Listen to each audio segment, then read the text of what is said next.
Hello everyone, and today I'm going to talk to you about what it is to become an organ donor and why you should become one today. Now, this is my friend Anand.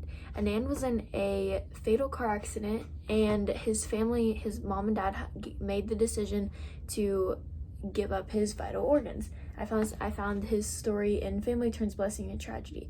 Anand suffered fatal head injuries in a car accident. The attending nurse gently encouraged them, which is his parents, to consider a donation. They agreed. Their son's heart, liver, kidneys, and pancreas helped to save the lives of 6 people. Now, I just think that is so life-fulfilling and interesting. My name is Grace Williams, and I am myself an organ donor. I have never actually given up an organ, but when I die, I do know that some of my organs will be given up, if I'm brain dead or whatever. I believe that being an organ donor has given me the opportunity to help save lives even after death. Let's dive a little deeper into what organ donation really is. Organ donation is the process of surgically removing an organ of tissue from one person, the organ donor, and placing it into another person, the recipient. Organ donation and I got this from Organ Donation and Transplantation, how it works. Now, I just think that this is so interesting to know. If you would want to become an organ donor, what exactly will be happening.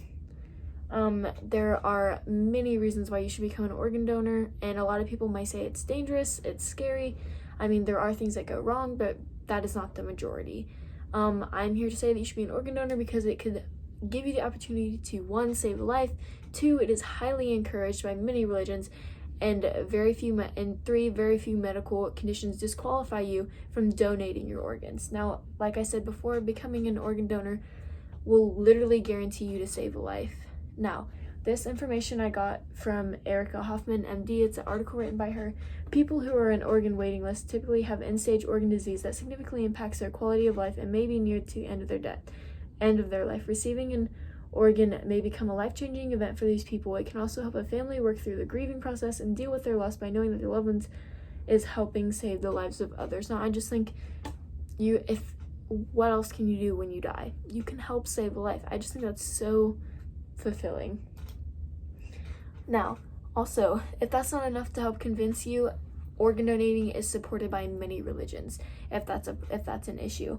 Now, in the same exact article as the last quote, it says this includes Catholics, Protestants, Islam, and most branches of Judaism who see it as the final act of love and generosity towards others. I just think that it is an act of kindness, and if your religion, if it supports it, why not do it?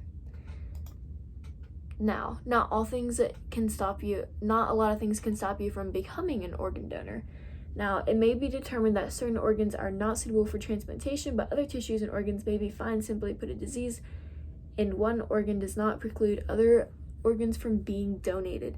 Now, I just think that's interesting because if you do have a pre-existing medical condition, it will not matter.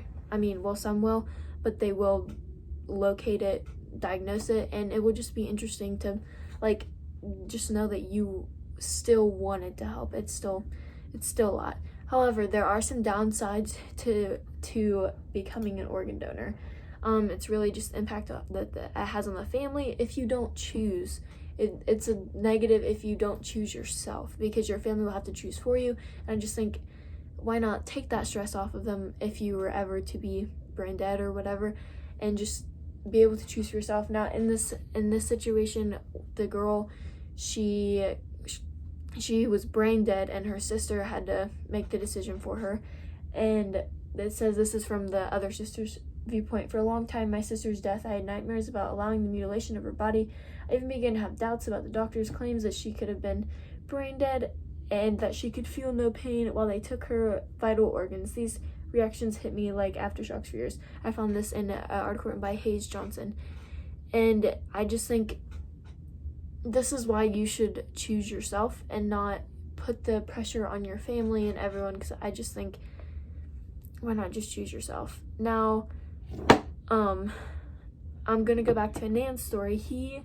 His story, if he would have just chosen himself, he wouldn't have had to put his parents through that pain of having to choose to give their baby boys vital organs away. Now, I just think that's sad. I just say, do it yourself. there's so many reasons why you should become an organ donor. Like I said before, it saves a life, religions support it, and there's not a lot that will stop you from becoming an organ donor, and it's really just not that big of a deal. Now, if you would like to become an organ donor, just go online to organdonor.gov and sign up today as an organ donor. Be one person who makes a big difference. Save a life today. Thank you. Have a good day.